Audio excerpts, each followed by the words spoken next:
cristã prática. Vamos orar.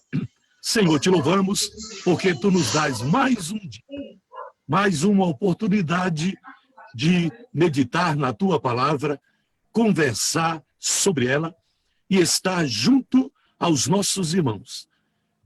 Pedimos que tu nos abençoes, que tu nos dirijas nesta reunião. Tu já falaste ao coração do teu filho, reverendo Antônio José, que ele, como instrumento teu, fale ao nosso coração.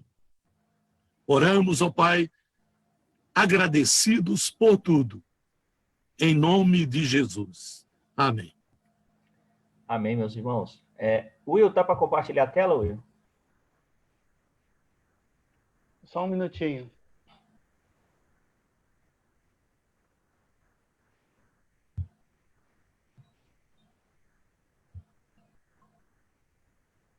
O Will vai compartilhar aqui para a gente poder ler. Ok, agora pode. Tá.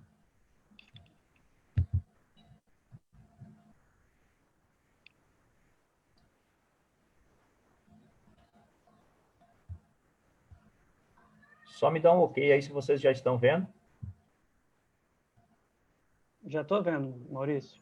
Ok. Meus irmãos, então, pela graça de Deus, esse é o nosso 24º Semeando Esperança.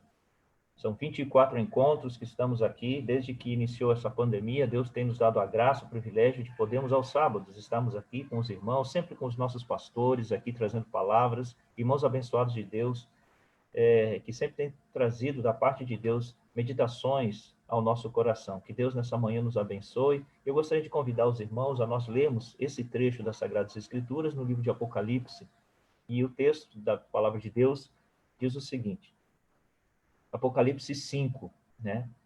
E quando tomou o livro, os 4 seres viventes e os 24 anciões prostraram-se diante do Cordeiro, tendo cada um deles uma harpa e taças de ouro cheia de incenso, que são as orações dos santos, e entoavam novo cântico, dizendo, digno és de tomar o livro e de abrir-lhe os selos, porque foste morto, e com o teu sangue compraste para Deus os que procedem de toda tribo, língua, povo e nação.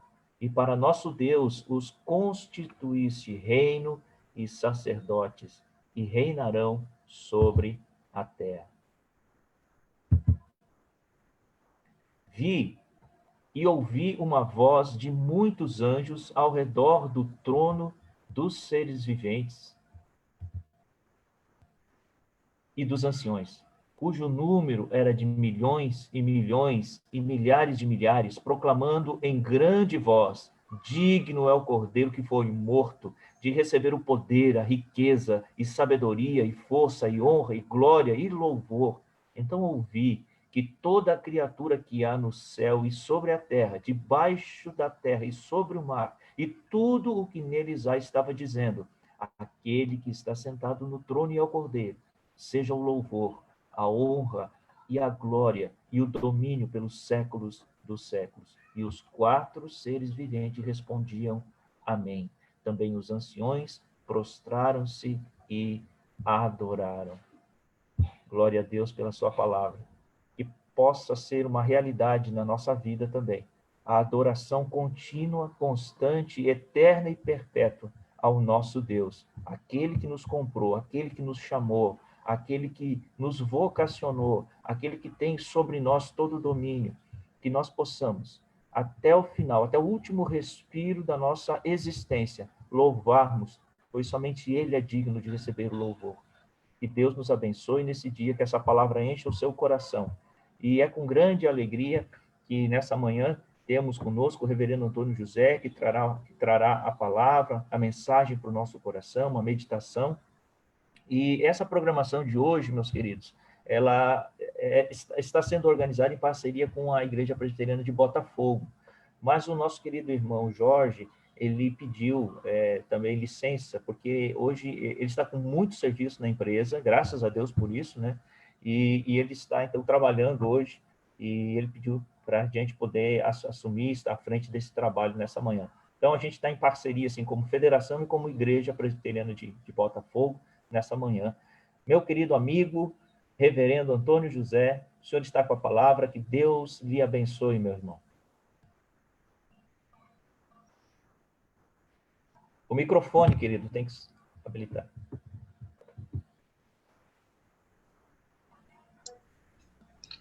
Obrigado, Preto Maurício, pelo convite. O Preto Maurício é amigo de alguns anos já, e também meu aluno no seminário. Né?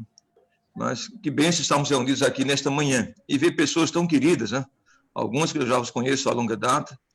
O presbítero Paulo Dafron, conheço desde 85, quando cheguei no Rio de Janeiro, para ser pastor auxiliar do Vermelho Hermínio.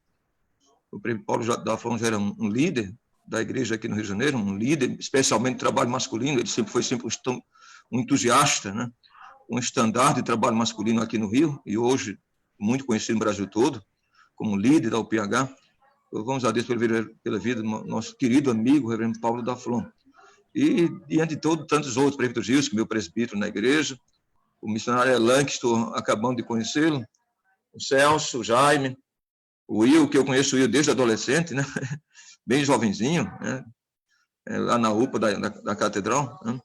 Então, e que bênção de Deus, estamos reunidos nessa manhã, vendo Isaías, meu colega de seminário no Recife. Somos muito bons amigos, desde os tempos idos do Seminário Presbiteriano do Norte.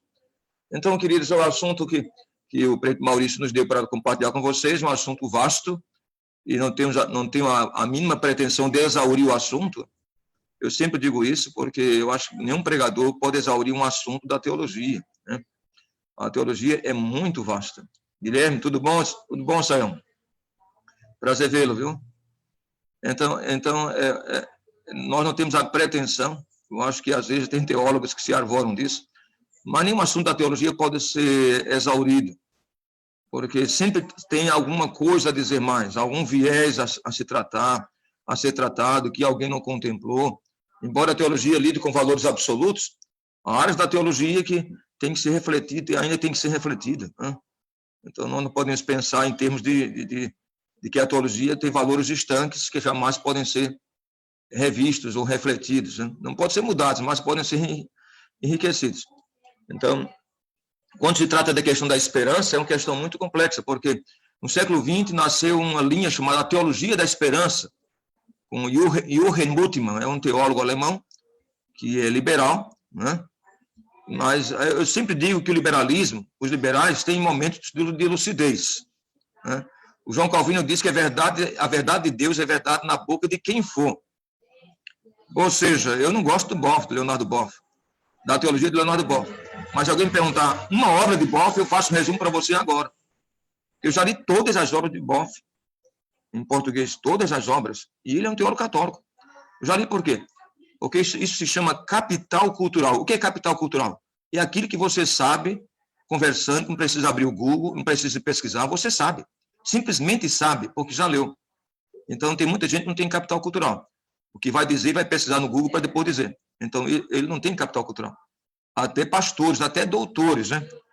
Quando eu era professor do Ando de Jampa, eu conversava com alguns professores.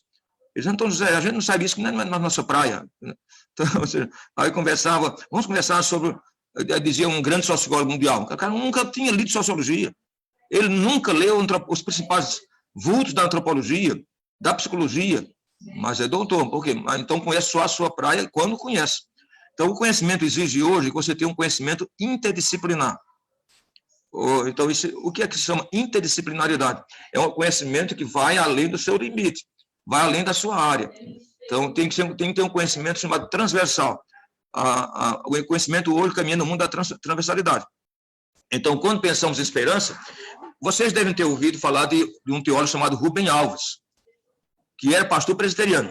Rubem Alves morreu faz 2 anos, foi pastor presbiteriano por vários anos, chegou a ser professor de Campinas por alguns anos. O doutor Rubem Alves foi um dos primeiros doutores da IPB. E, aliás, ele era muito inteligente, né? Ele fez doutorado na Universidade de Harvard, foi o único professor do Brasil que fez doutorado, um pastor presbiteriano do Brasil que fez doutorado em Harvard, doutor Rubem Alves, uma pessoa muito competente. Em 1968, ele escreveu a tese de doutorado na Universidade de Harvard, mas a própria Harvard exigiu que ele mudasse o tema. Por quê? Porque ele tinha escrito a tese de doutorado dele foi Uma Teologia da Libertação. Olha o nome. Uma Teologia da Libertação.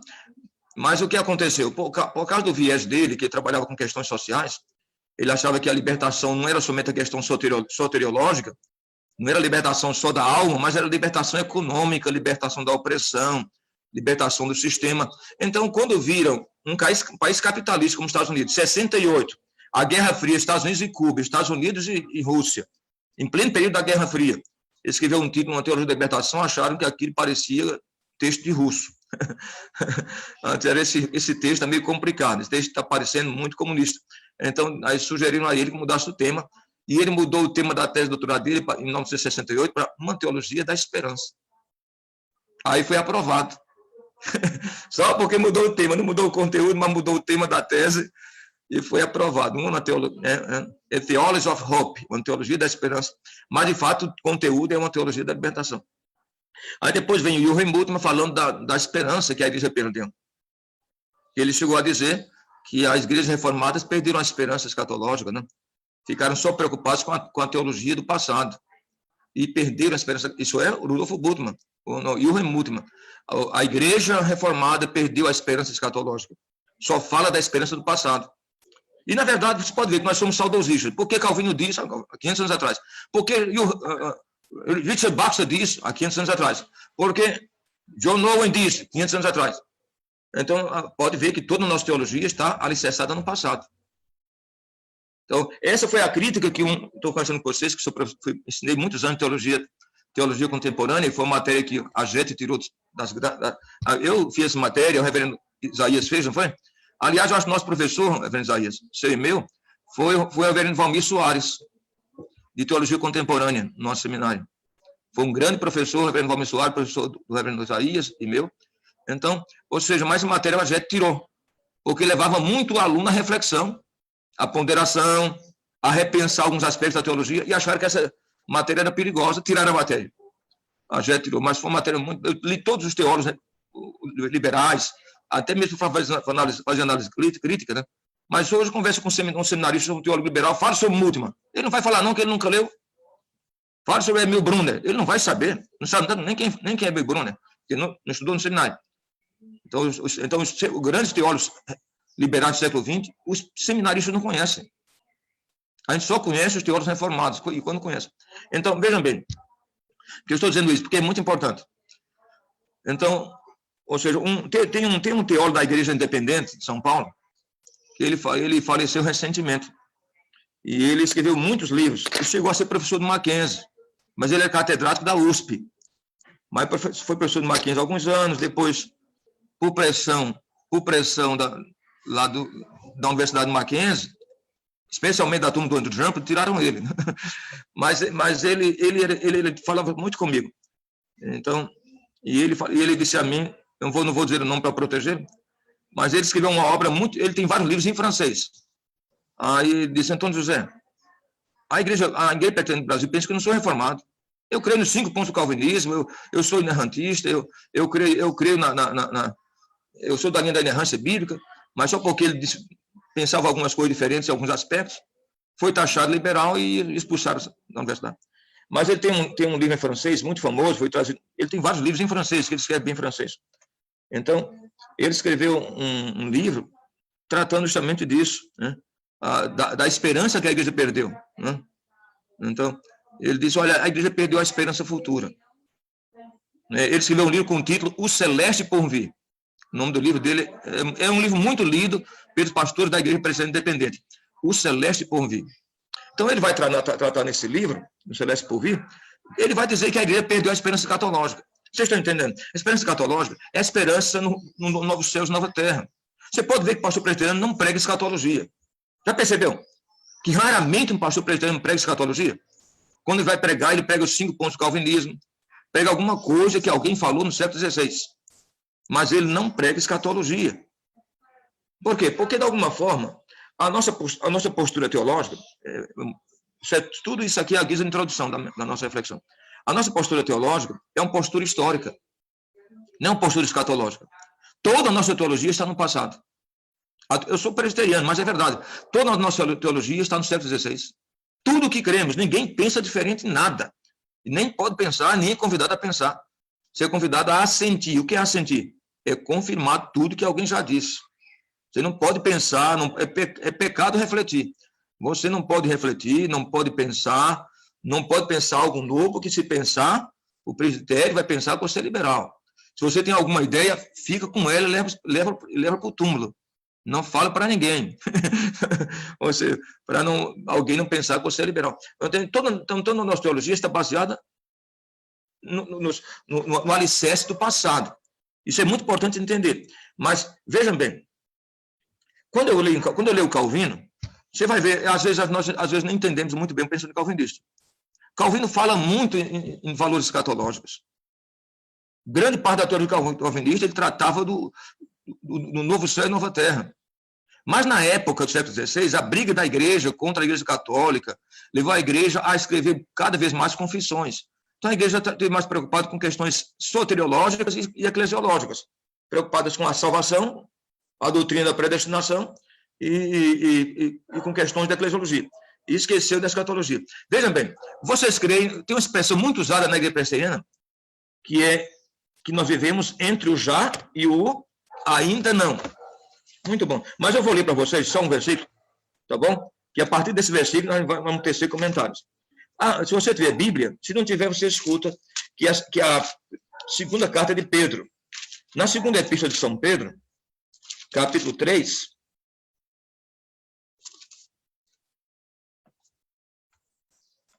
segunda carta de São Pedro, capítulo 3, versículo 13, olha o que Pedro diz, né?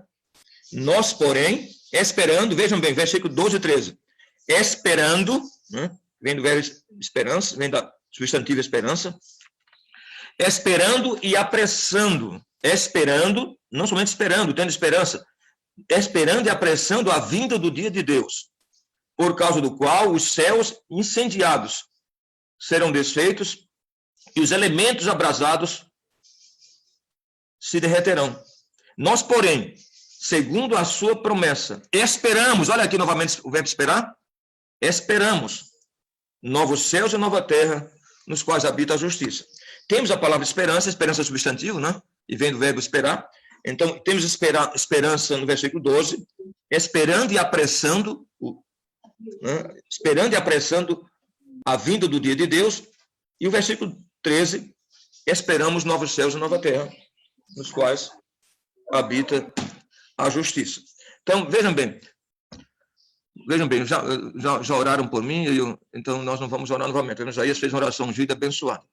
A igreja presbiteriana é a milenista. Você sabe o que é a milenista? Se perguntar a um presbítero, a vocês todos, vocês devem ter ouvido o pastor falar em amilenismo, né? Então, a posição amilenista não crê no milênio ao pé da letra, né? Já vou. Espera aí. Ok, ele já vai. Mandou esperar. Esperamos novos céus e nova terra. E esperar o presbítero também, que ele já vem. Esperando novos céus e nova terra, nos quais habita a justiça. Vejam bem, não é? Já vou, e eu falando, esperando novos céus, a pessoa já vou, né? Se for a volta de Jesus, né? Não é verdade, presidente? Então, nosso presidente da federação, da nossa confederação nacional está ali, né? Nosso amado presbítero, que alegria, que honra vê-lo, que prazer, ele está sempre presente, que bênção de Deus para a nossa igreja. Então, vejam bem, a nossa teologia não crê no milênio em termos literais, né? Nós cremos que a igreja vive o milênio desde o Pentecostes. A igreja vive a era milenial desde a era apostólica. Estamos em pleno milênio. Jesus já reina com Cristo, a igreja já reina com Cristo. Isso é a posição. Essa posição milenista, a igreja herdou de Santo Agostinho, na obra dele, A Cidade de Deus. Quem defendeu essa posição, que o período milenial da igreja vem desde a era apostólica, foi Santo Agostinho, na obra A Cidade de Deus. E Calvino, que era agostiniano, abraçou essa ideia. Então, vejam bem, via de regra, não há problema disso aí, mas qual é a situação que surge? Por sermos amilenistas nesse aspecto. É claro que tem pastores presbiterianos que são também premilenistas. Não premilenista dispensacionalista, dividir o mundo em 7 dispensações, mas premilenista histórico. que é uma posição também cristã, que crê que Jesus vai vir, muitos creem até no arrebatamento da igreja. Então, né, já que a igreja presbiteriana não crê em arrebatamento, quero que vocês saibam disso. A posição oficial da igreja presbiteriana, a igreja presbiteriana não crê em arrebatamento, não vai ter arrebatamento.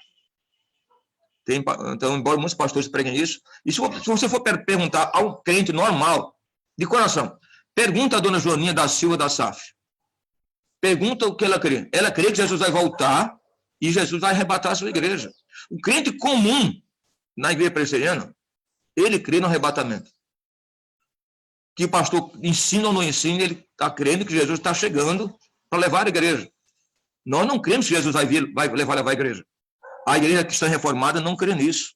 Nem Calvino, nem John Owen, nem Richard Baxter, nenhum teólogo puritano ensinava isso. Que a igreja vai ser arrebatada. Mas o crente comum da IPB crê nisso, da igreja presbiteriana crê nisso. Então, mas vejam bem, por isso que é uma situação delicada. Agora só que eu falo algumas vezes, alguns pastores presbiterianos, a gente não sabe o que fazer com a teologia de Paulo do arrebatamento. Porque a gente não tem muita explicação sobre o assunto.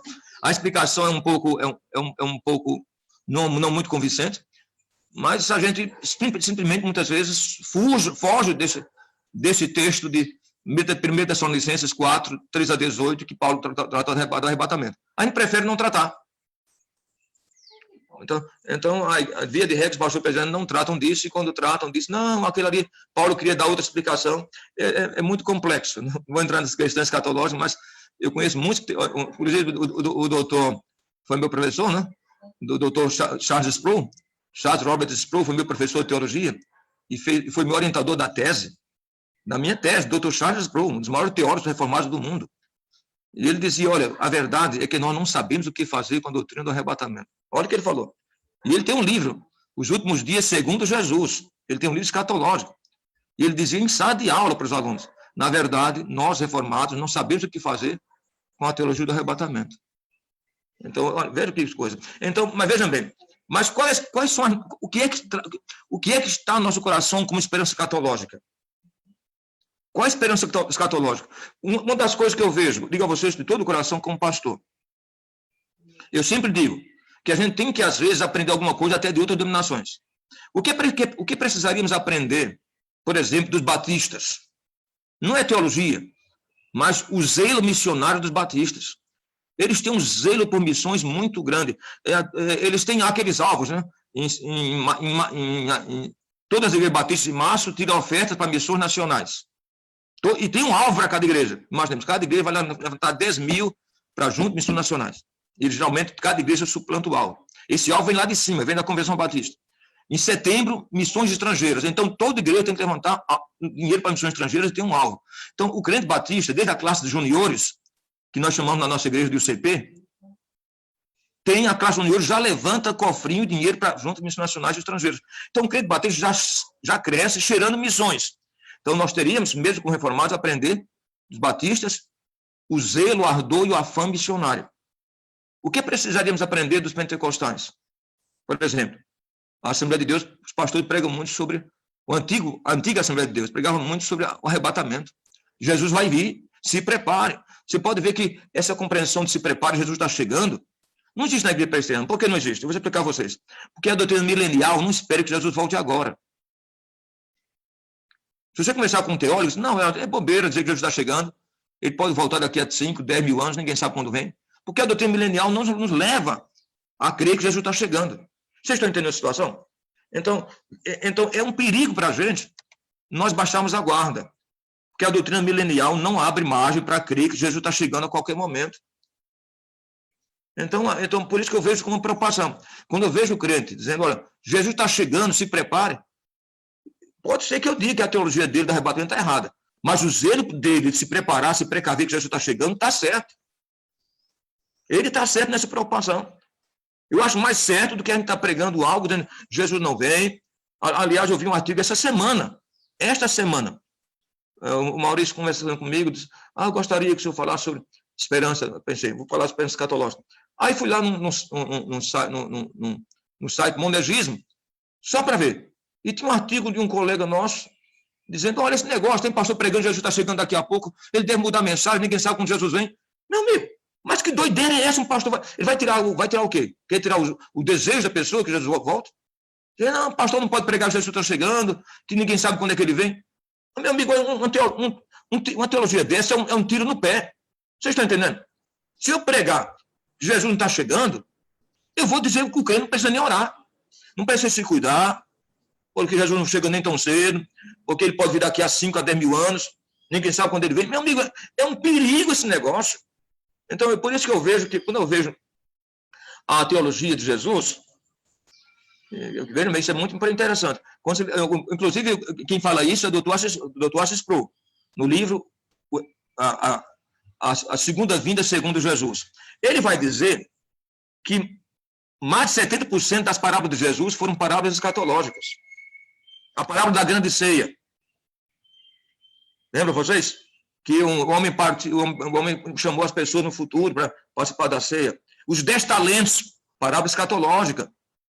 O Senhor partiu, distribuiu talentos e vai voltar. Segunda vinda. A parábola das 10 virgens, escatológica. Então, grande parte das parábolas de Jesus eram parábolas escatológicas, diz o Dr. Assis Pro. E a igreja não quer tratar disso. Então, dá a entender que os ensinos de Jesus, em grande parte, foram ensinos escatológicos.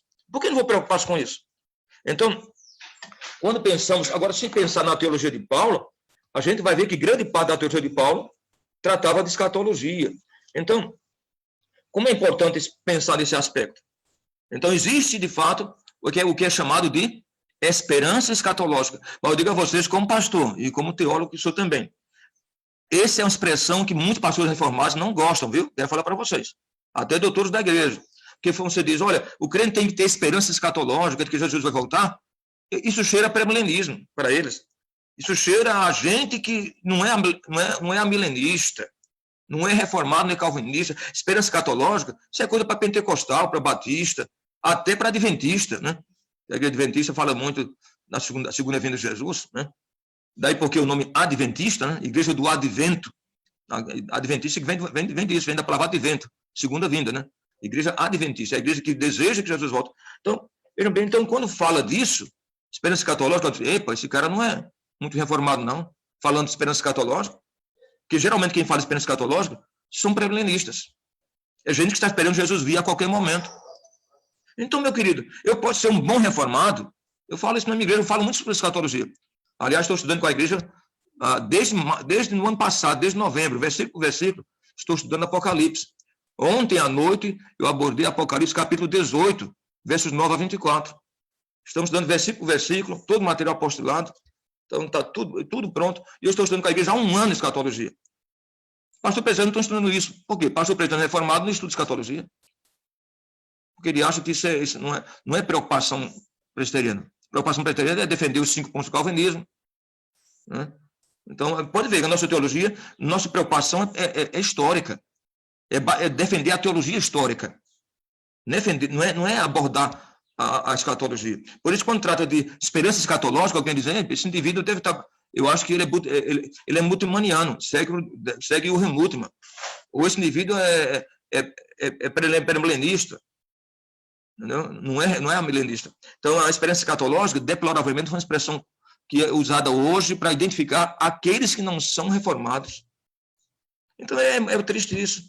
Porque, de fato, o crente tem que ter esperança escatológica. O apóstolo São Pedro tinha. Nós, porém, segundo a sua promessa, esperamos novo céu e nova terra. Pedro era escatológico. Pedro tinha esperança escatológica que Jesus ia voltar. Esperando e apressando o dia da vinda de Deus. Então, querido, isso é muito importante. Muitíssimo importante. Eu estava lendo aqui, vou ler até para vocês, se vocês quiserem a apostila está aqui, tá bom?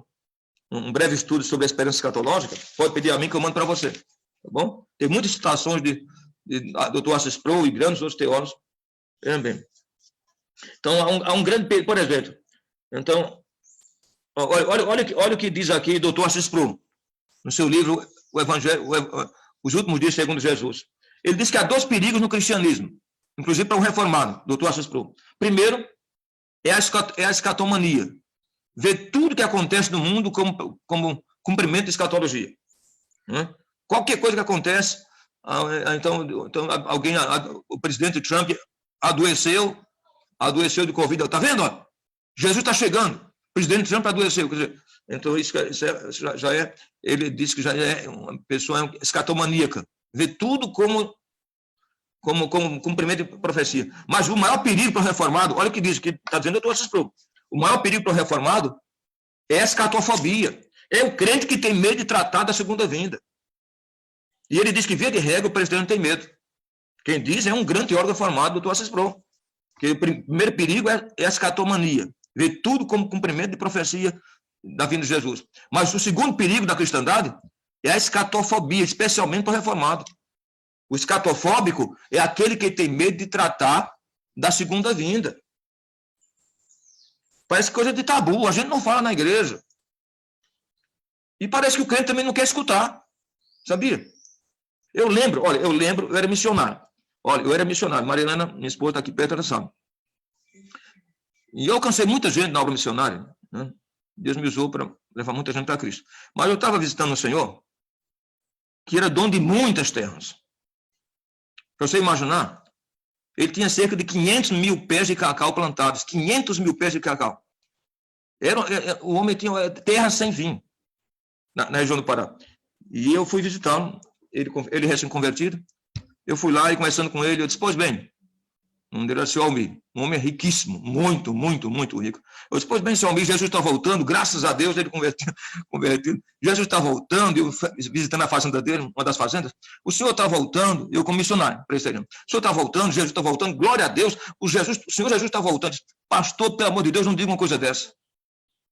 Não diga uma coisa dessa, Jesus está voltando, porque eu tenho 500 mil pés de cacau na floração para colher.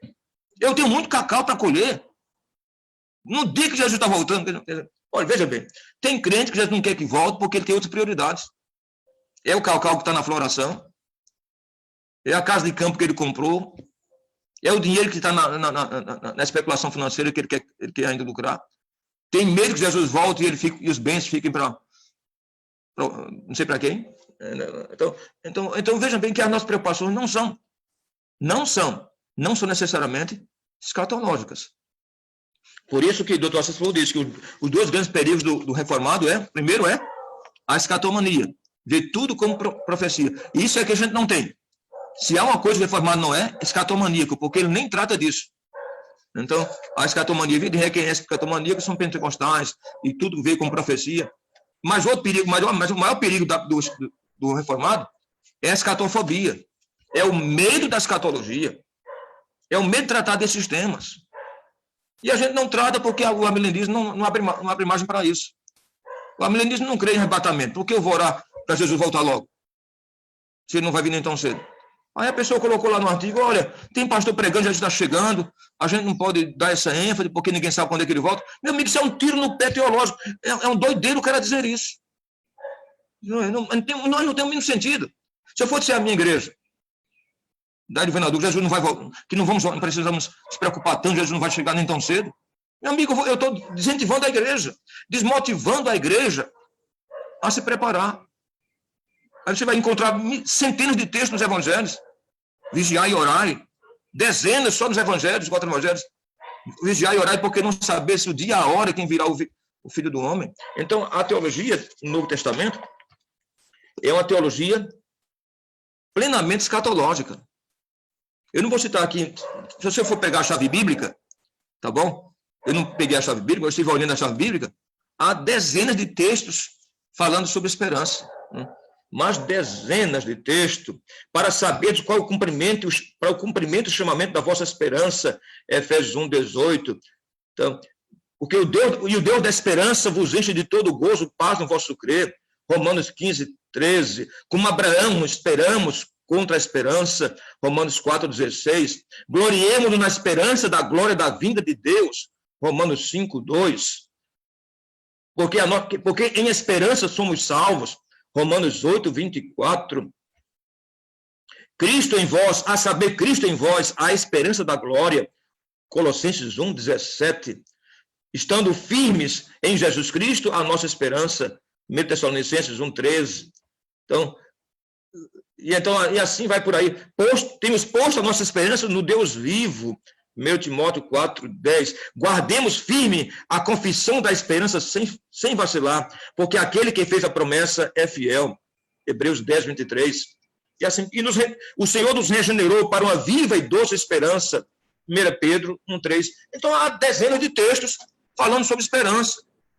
Então, e agora eu não vou tratar de esperança porque o adventista não crê nisso. Então, por isso que a gente tem que ter muito cuidado com esse assunto. Esse assunto é importantíssimo. Queridos, eu digo a vocês como pastor, eu tenho lido dezenas de livros escatológicos. Eu sou um dos pastores do Brasil que mais conhece escatologia. Eu digo a vocês, presbiterianos não atentam para isso. Você pode ver que... Veja os grandes pregadores que estão pregando. Agora mesmo, está ouvindo uma série de mensagens de um dos doutores da igreja, pregando só contra adventismo, contra não sei o que. Uma série de mensagens sobre heresiologia. A gente está preocupado com os outros, e a gente está preocupado com a gente mesmo. A gente está preocupado em demonstrar o que é heresia, quem é o herege. A minha preocupação não é só essa. A minha preocupação é que Jesus está chegando. Mas eu estou preocupado com o outro. Então a gente tem que ter muito cuidado com isso. Né? Muito cuidado. Então, queridos, pensando nisso, refletindo nisso, eu creio de todo o meu coração. Quando vemos a mensagem apocalíptica, vejam bem, olha que coisa linda. Quando vemos a mensagem apocalíptica, nós vamos perceber uma coisa. O cristão na época de Jesus, tem um teólogo chamado Louis Berkhoff, é muito conhecido, todo seminarista conhece, porque é o livro mais lido pelos seminaristas, né? Que faz teologia sistemática no seminário, que é o livro mais conhecido no Brasil, teologia sistemática, do Dr. Louis Berkhoff, né? É Louis Berkhoff, né? Que ele é holandês, H tem som de R dobrado em holandês, é Berkhoff. Então, Louis Berkhoff, vejam bem, o que é que ele vai dizer? Ele vai dizer, por que a igreja se lançou, diz ele, na obra missionária de corpo e alma no primeiro século? Sabe por quê? O Dr. Louis Berkhoff vai dizer que foi por causa da experiência escatológica. O crente, na época, pensava que Jesus voltaria ainda naqueles dias. Por isso, Paulo escreveu na segunda carta a Timóteo, segunda carta a Tessalonicenses, dizendo que ele não virá sem que antes surja o homem do pecado, o filho da perdição, o iníquo, o filho da iniquidade, que é o anticristo, né? Mas eles estavam esperando Jesus voltar a qualquer momento. Então, a igreja sempre teve esperança escatológica. O desejo de que Jesus vai vir e que ele vem, lança a gente de corpo e alma na obra missionária. Por que se apega a esse mundo? Se esse Jesus está chegando. Né? Então como é importante entender nesses aspectos. Mas quando eu não dou ênfase a isso, isso leva o crente a se apegar a esse mundo. Porque se eu disser para o crente, imagine que eu digo para vocês como milenista, meu irmão, tem muita gente dizendo que Jesus vai voltar agora. Esqueça isso. Ele pode vir daqui a 10 mil anos. Se eu disser isso ao prefeito da Flon, eu estou jogando água fria na cabeça dele, meu amigo. Dizer para o prefeito da Flon, meu querido amigo, eu sei que ele é muito zeloso, prefeito da Flon, olha, não se preocupe, Jesus não vai voltar agora, vá cuidar dos seus afazeres, compre uma casa de praia, vá tomar banho lá em Porto de Galinhas, né? ou lá em Maragogi, uma das mais belas praias do Brasil, lá em Alagoas, vai para Maragogi com a sua família, esquece, Jesus não vai voltar agora, compra casa de campo, vai ver a sua vida, goza a vida com a mulher que Deus te deu, como diz Eclesiastes, porque esse é o fim de cada homem, gozar a vida com a mulher que Deus deu, mensagem de Eclesiastes. Se eu disser isso para a igreja, meu amigo, estou jogando água fria. Então é importante entender isso. Então, a experiência escatológica é que levou, de fato, o crente a se jogar de corpo e alma para a obra missionária. Então, quando eu penso nisso, eu posso imaginar que a igreja tem hoje, mais do que nunca, de crer que Jesus está voltando. Eu digo de coração, digo a vocês. Né? Eu sou um milenista que creio que Jesus pode voltar daqui a pouco. Ainda que não, porque vocês sabem que o presbiteriano não crê no arrebatamento, mas crê que Jesus vai voltar para julgar as nações. A vinda de Jesus agora é só para o dia do juízo. O presbiteriano não crê em arrebatamento, crê só no juízo final. O único evento que vai acontecer é o juízo final na teologia calvinista. A maioria, 99% do presbiteriano sabe disso. O presbiteriano crê, a teologia calvinista, reformada, puritana, só crê no juízo final. Jesus vai chegar agora para quê? Para julgar as nações e estabelecer o seu reino eterno com a igreja. Então, é só para isso. Mas pelo menos creia nisso, que o juízo final pode acontecer a qualquer momento. Já que nós cremos que a parousia, a segunda vinda, é só no juízo final, então creiamos que o juízo final está para acontecer. Que o STF não vai reinar eternamente. Que a besta apocalipse não vai estar sempre aí. Que Gilmar Mendes não é o dono da bola, Jesus está chegando. Não é? Aliás, eu vi uma frase essa semana tão bonito. Alguém colocou uma frase, tem frase no Facebook que vale a pena pensar, viu? Alguém colocou, tem gente que pensa que tem o rei na barriga, o único que teve o rei na barriga foi Nossa Senhora, que carregou Jesus. Olha a frase que a pessoa colocou. Tem gente que pensa que tem o rei na barriga, a única pessoa que teve o rei na barriga foi Nossa Senhora. Foi um católico que colocou isso. Tem gente que pensa que tem o rei na barriga, a única pessoa que carregou o rei na barriga foi Nossa Senhora que carregou Jesus. Mas eu achei fenomenal esse negócio, sabe, Maurício? Eu achei que aquele católico que disse isso, eu não sei se ele estava zangado com alguém da sua paróquia, mas colocou no Facebook essa frase. Tem gente aqui na paróquia que pensa que tem o rei na barriga. O único que eu sei que tem o rei na barriga foi Nossa Senhora que carregou Jesus, o resto ninguém. Então, queridos, amados de Deus, vamos pensar nesse aspecto. Eu não quis tratar só biblicamente, porque se você pegar a chave bíblica, vai ver dezenas de textos. Então, como não tenho tempo aqui nessa live para examinar cada versículo, eu quero que você guarde no coração. A esperança escatológica é bíblica, o Senhor está voltando, ainda que você creia como reformado, que não tem arrebatamento, que Jesus não vai vir agora para levar a sua igreja, que o Senhor vai vir só no dia do juízo, como creem os presbiterianos, reformados e calvinistas, pelo menos creia que o juízo final está para chegar. Que o juízo final pode acontecer a qualquer instante. Porque só depois do juízo é que a igreja vai reinar com Cristo eternamente. Já reina com Cristo agora, o reino milenial. Mas ainda não reina no novo céu e nova terra. E o novo reino vai ser a partir da Nova Jerusalém. Né? Então, guarda no coração essa mensagem. Porque eu digo a vocês, de todo o coração, como pastor presbiteriano e reformado, e calvinista e teólogo. Muitos colegas nossos, até doutores, não têm tratado deste assunto. Preste atenção. Vê nos congressos da Fiel se alguém trata de escatologia. Não trata. O que está tratando na Fiel? Todo o tempo. Doutrina da Trindade, inerrância bíblica, predestinação, eleição. Ninguém está falando que Jesus vai voltar. Ninguém fala nada disso. É um assunto preterido pelos reformados. A gente tem medo. Nós somos escatofóbicos. Então, a gente acha melhor... O presbiteriano, de via de regra, ele é um histórico, até mesmo na sua teologia. Ele define a teologia histórica. Defendemos os nossos pressupostos teológicos, calvinistas, reformados do século XVI, e está tudo bem. Só em fazer isso, você já é um bom presbiteriano. Se você crê nos 5 pontos do calvinismo, precisa nem Jesus voltar. Mais ou menos assim. Né? Então, ou seja, eu até digo às vezes brincando, eu digo para os alunos, e de fato é verdade. Se você disser num presbitério, ou diante de um concílio, de que está com dúvida com algum versículo de Paulo, não há problema não. É até perdoável. Mas se você disser num presbitério que discorda de Calvino, você não vai ser ordenado. Eu estou falando sério. Você pode discordar de Paulo, mas não pode discordar de Calvino. Se você discordar de Paulo em algum versículo, eu digo a vocês com certeza, vão dizer, não, tudo bem, tem outras teologias, tem outras interpretações desse versículo, mas se eu disser, eu discordo desses 5 pontos como diz, meu amigo, você não vai ser ordenado de forma nenhuma. Vejam bem até que ponto chegamos. Por quê? Porque nós somos uma igreja que defende, mais do que tudo, a teologia histórica. Então, guarda no coração. Nós não somos uma igreja que está preocupada com questões escatológicas. Essa é a razão porque Calvino não escreveu. Vocês sabem, né? Vocês sabem disso. Calvino comentou todos os livros da Bíblia. O único livro que Calvino não comentou foi Apocalipse. Ele não comentou Apocalipse.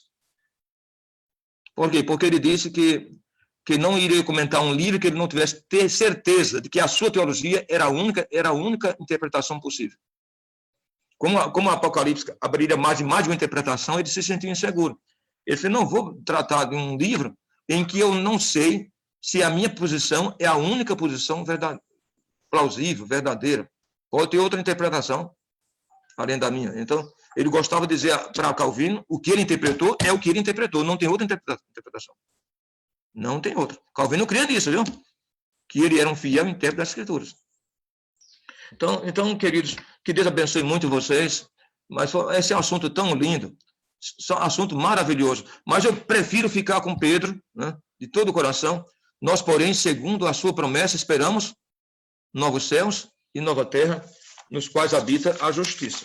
Vejam bem, porque quando pensamos nisso, vou dizer para vocês rapidamente, tá bom? O que é que se pensa em termos de esperança? Quando se pensa em esperança, existe a interpretação simbólica da esperança. Até a interpretação simbólica da esperança são aqueles que dizem que toda promessa de esperança é simplesmente um símbolo de que dias melhores virão. Via de regra, a teologia simbólica são os liberais.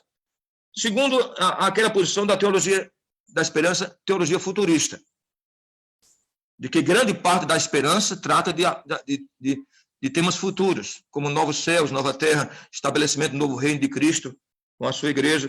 E existe a interpretação preterista ou realizada, que diz que toda promessa da esperança já aconteceu na igreja no passado, na igreja apostólica. E a interpretação histórica, que é a interpretação reformada, que a esperança está ligada à nossa história, à história da igreja. Então, vejam bem, eu creio que nós temos que aprender um pouco da interpretação histórica e futurista, né? A igreja, ao mesmo tempo, é a igreja histórica, mas a igreja também tem os olhos no futuro, no reino dos céus.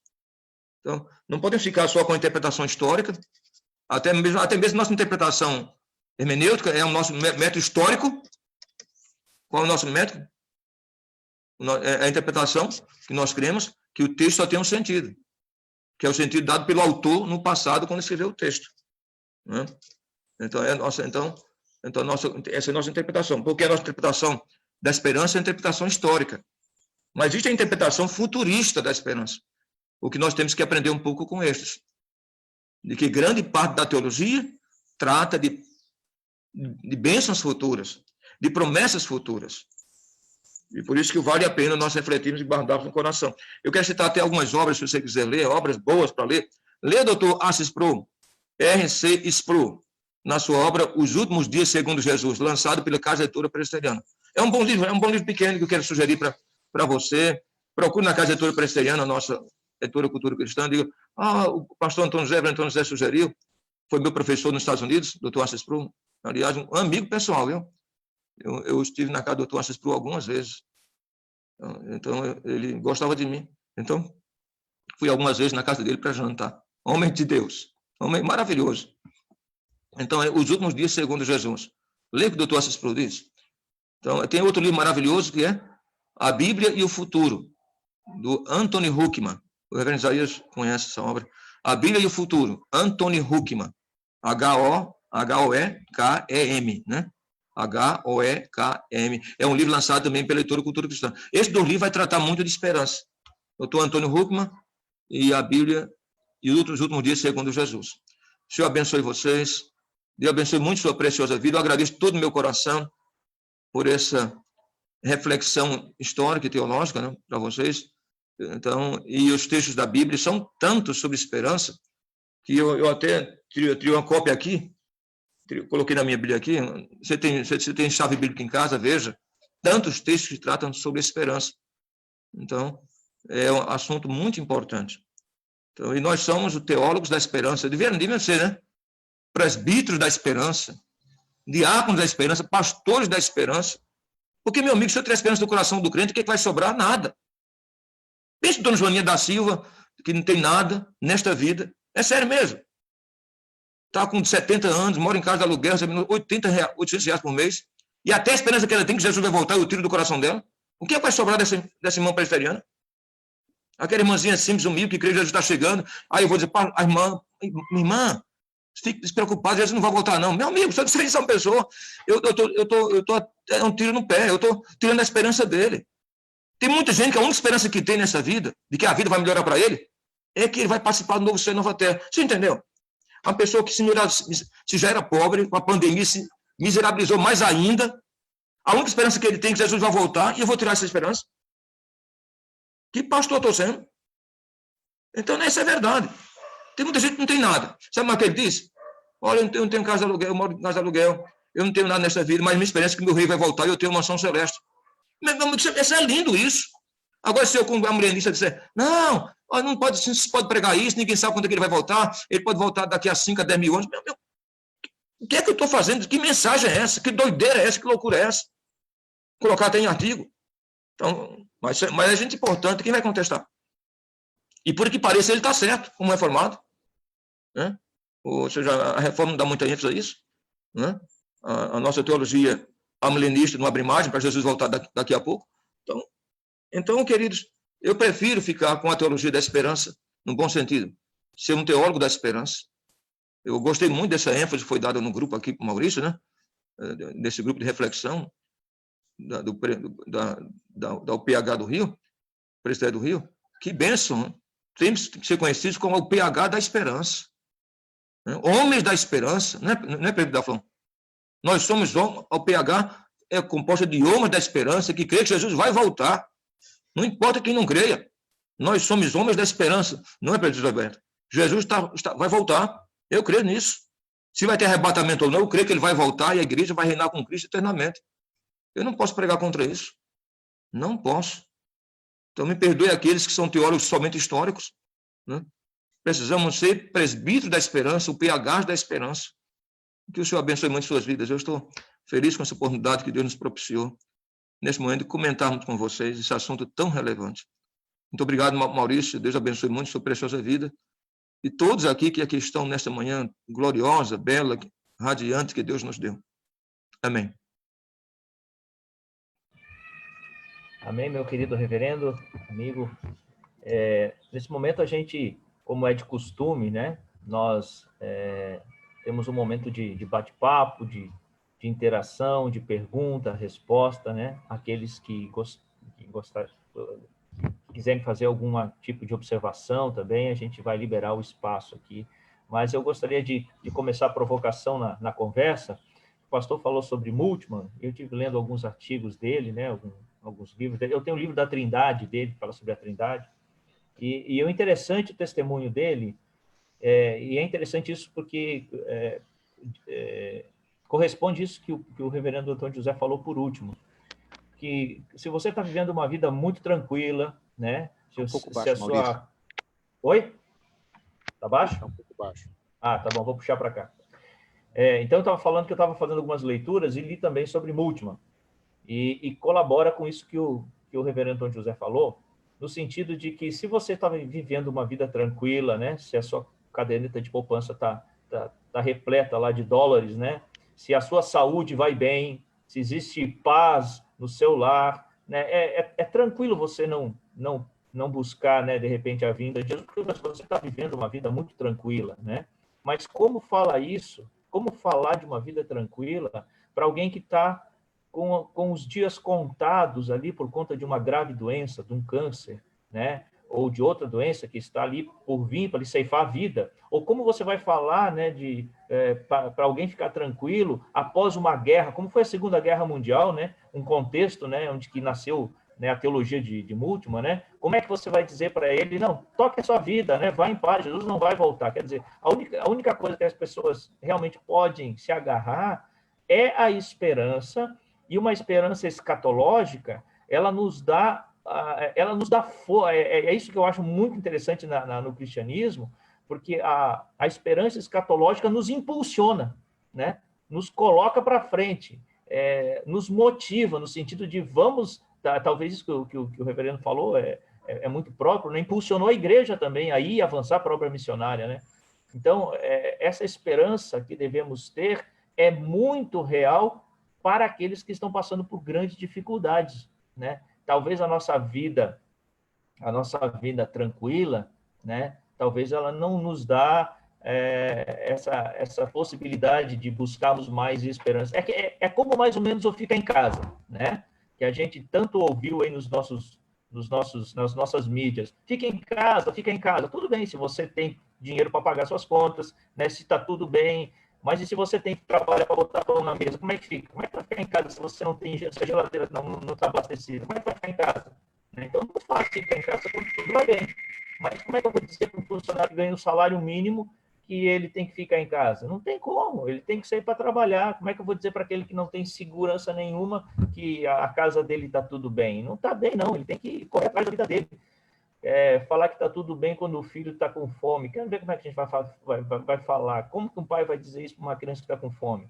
Né? Ele sai para trabalhar, não tem jeito, não tem como ficar em casa. Né? Então, a minha provocação é nesse sentido, reverendo, de que quando a pessoa está em grande sofrimento, em grande abalo, onde ela não tem onde se agarrar, a não ser num futuro escatológico, né? Numa esperança escatológica, é muito complicado a pessoa poder viver, poder caminhar, poder continuar, talvez, e aí a minha provocação, talvez a nossa falta de falar, de abordar no tema esperança em Cristo, porque é só nele que está a nossa esperança, talvez isso nos dê muita brecha para aquilo que a gente vive hoje em termos de doenças da alma, né? Muitas pessoas estão em depressão, muitas pessoas com ansiedade, muitas pessoas com tantas doenças da alma.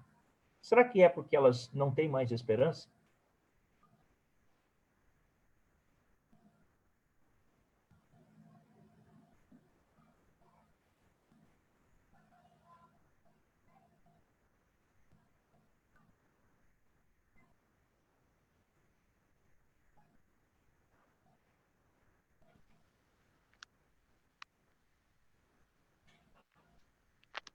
Eu acho que o pastor Antônio José não te ouviu. Travou? Alô? Eu vi, porque eu estava mutado justamente para não incomodar, barulho passando aqui fora, caminhão passando aqui na operação onde eu moro. Eu ouvi tudo. Então, o presbítero Maurício está certo na sua preocupação, né? Então, eu creio que a esperança escatológica em Cristo é um porto seguro para o crente, né? Diante das adversidades da vida, diante das processos da vida. Se há algo que pode trazer alento, motivação a ele, é justamente essa esperança de que Jesus vai voltar. Que ele pertence a Cristo. Quando lemos Apocalipse, por exemplo, né? A mensagem apocalíptica, o doutor William Hendrickson vai dizer isso no seu comentário de Apocalipse, o William Hendrickson, que é o maior comentarista do mundo, né?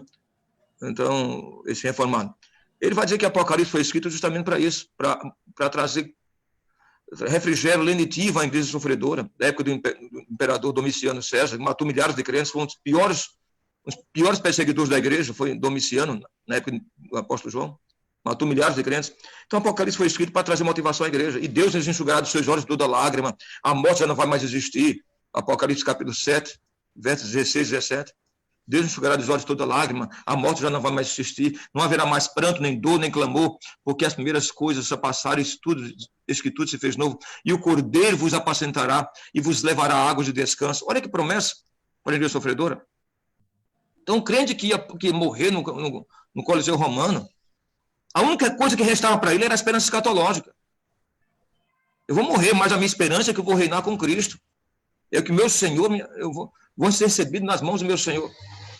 Então, o Apocalipse foi escrito também para isso, para trazer alento, motivação, encorajamento à igreja sofredora.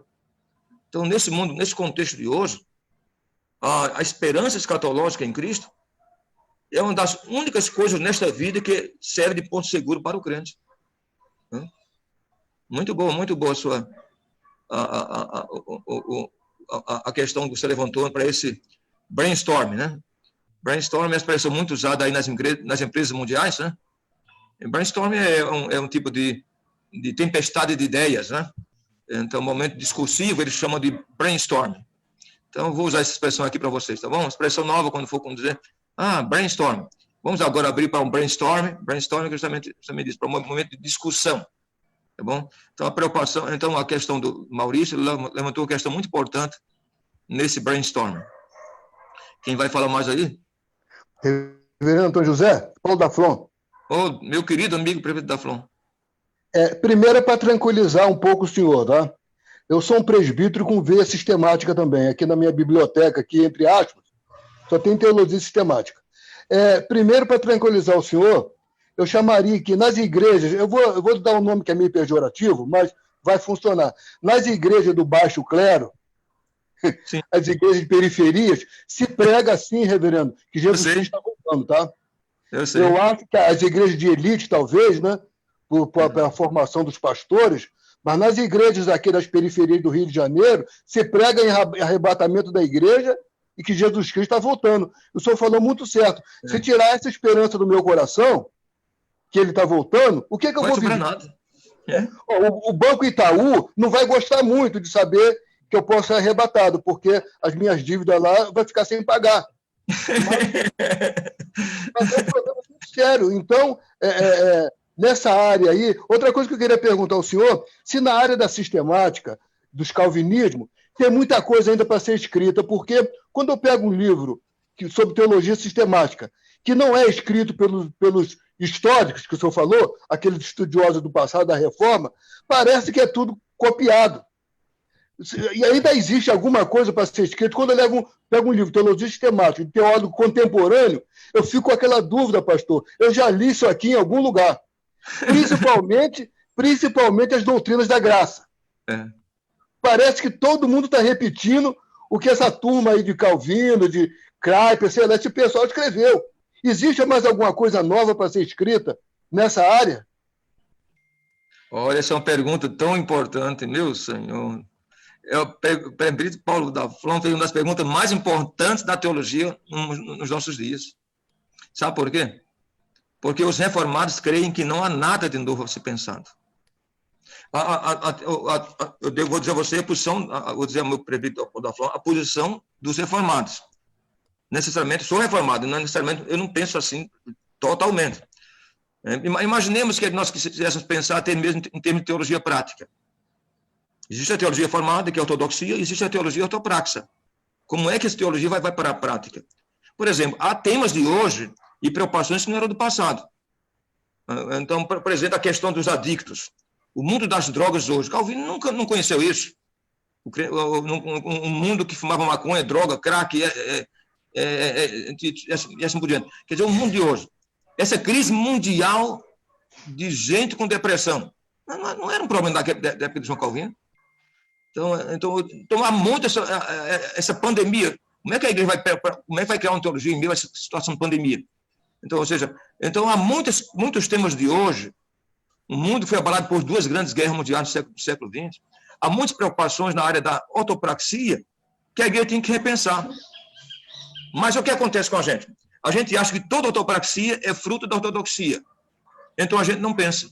Ninguém vai escrever uma teologia respondendo ao clamor deste mundo sofredor, porque a gente tem medo de conflitar com a teologia sistemática, com a teologia conceitual. É que a gente acha que toda prática vem do conceito. Isto é um pressuposto reformado, que a ortopraxia não pensa, o ortopraxia não tem direito a pensar. Toda ortopraxia, toda teologia prática é fruto da ortodoxia. Agora, veja bem, o presbítero da Flon levantou uma questão muito séria. Se você ler qualquer obra, eu digo a você, por isso que eu digo, tem Berkoff? Ótimo, porque ninguém vai pensar diferente, não. Tem Bavinck? Ótimo, porque ninguém vai pensar diferente. Então, que alguém pega uma obra, por exemplo, Franklin Ferreira, escreveu uma obra teológica, vai lá, tudo que ele não tem nada novo. Tudo que ele diz é o que alguém disse. Ele apenas fez um plágio de várias obras juntas e preparou um livro e lançou, condensou. Pega um livro de Leandro Lima. Tudo que ele disse, Calvino já disse, ou qualquer outra pessoa disse. Apenas a pessoa tem a capacidade de criar uma amálgama. A amálgama é um ajuntamento. Ele junta aquelas ideias e harmoniza e coloca como livro. Mas não há nada novo debaixo do céu. Em termos de teologia reformada, não. O reformado não é convidado a pensar. O reformado, ele crê que a teologia é finalista. Parou mesmo. Parou com o pensamento puritano. De lá para cá, ninguém é convidado a pensar, nem a refletir, nem a criar algo novo em termos de teologia. A nossa teologia é finalista, né? Então, é assim que a igreja reformada pensa. Você pode ver qualquer pessoa que sugerir. Teologia da graça. O que tem de teologia da graça? O Brasil tem vários, Paulo Anglada e vários. A teologia da graça. Todo mundo está dizendo teologia da graça. É o que alguém já disse. Você pode aflorear com suas palavras, mas não está dizendo nada novo. Você pode ouvir um sermão do Augusto, ele pode falar com a verbalização dele, mas ele não está dizendo nada novo, não tem nada de novo que ele vai dizer que é o que os teólogos puritanos já não disseram. Então, ou seja, a nossa teologia é finalista, essa é a verdade. É uma teologia que não aceita que, de forma nenhuma, haja algo novo para ser acrescido na teologia sistemática. Sim, reverendo Isaías, vale. Pode falar, meu querido reverendo Isaías. Só para lembrar uma frase do reverendo Otton Guanás, só para lembrar uma frase do reverendo Otton Guanás Dourado, que foi nosso professor lá em Recife. Sim. Ele dizia, teólogos, só Agostinho e Calvino. O resto é nota de rodapé. Eu lembro disso. Eu lembro. O doutor Otton Guanás Dourado fez doutorado em Princeton, baiano de Gameleira dos Crentes, na Bahia. Mas fez doutorado em Princeton, foi professor do reverendo Isaías e meu professor. Aquele bom baiano, Alton do Gonás Dourado. Ele dizia isso, que só quem escreveu, só quem foi sui generis foi Calvino, viu, Pedro? Foi Calvino e Santo Agostinho, o resto é nota rodapé. É o que alguém está dizendo, o outro já disse. Então. Reverendo Antônio, mas tem uns que, lamentavelmente, eu leio alguns, nem rodapé colocam. E você pensa que a ideia é dele. Olha isso aí, olha, meu querido amigo. Eu vou dizer uma coisa. E tem nome de doutor. Isso é muito importante isso. Eu já vi obras, livros sem bibliografia. Livros. A pessoa escreveu, como é que ele escreve um livro sem bibliografia? Não existe isso. Como se fosse original, tudo. Não existe. O que a pessoa escreveu num livro, como é que vai escrever uma obra de 100 páginas sem bibliografia? 200 páginas. Ninguém é Espírito Santo. Só que é o Espírito Santo. Ninguém vai escrever um livro com 200 páginas sem nota bibliográfica. Quando eu vejo uma obra com 200 páginas sem nota bibliográfica, eu digo, é brincadeira. Porque é impossível que eu não tenha copiado de alguém alguma coisa. Reverendo Antônio José, o querido irmão Paulo da Flon levantou uma bola aí muito importante. Justamente. A questão não é repensar o que já foi escrito, mas que a teologia precisa trazer resposta à contemporaneidade. Por exemplo, nós vivemos numa era tecnológica, extremamente tecnológica. Nós estamos aqui no meio tecnológico. E quais as respostas tecnológicas para lidar com Deus nesses meios tecnológicos? Qual é a teologia da tecnologia? Ela já existe? Quem está escrevendo? Quem está falando sobre isso? Por exemplo, foi uma grande questão aí, conversada aí em várias igrejas. Pode fazer ceia pela internet?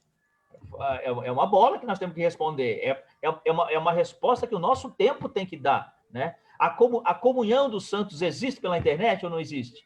A gente tem que levantar essa bola, a gente tem que discutir esse problema, porque é um problema nosso. Claro que Calvino não tinha essa resposta, Agostinho não tinha essa resposta, mas a gente precisa... É um problema da igreja atual, né? Então essa bola que o Paulo da Flon levantou, eu acho que é muito importante para nós como igreja, muito importante para nós como pensadores da igreja, né? E precisamos caminhar nesse sentido, e eu acho que a teologia tem aí a contribuir. Não podemos parar no tempo, não, né?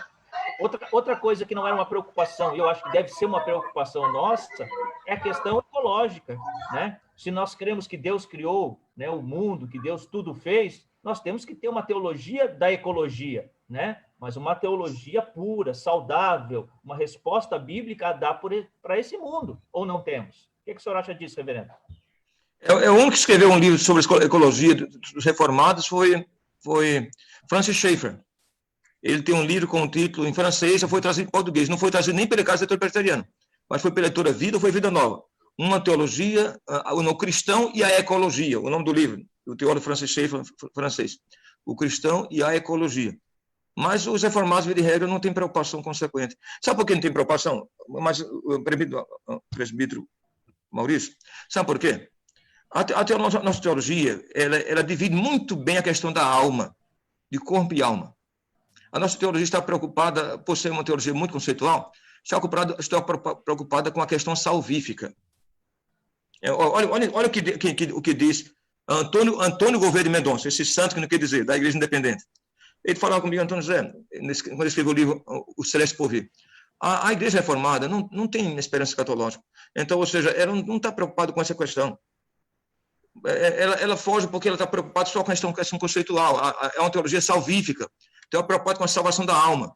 Negócios de tecnologia, meio ambiente. Outra questão também é a questão da disparidade social.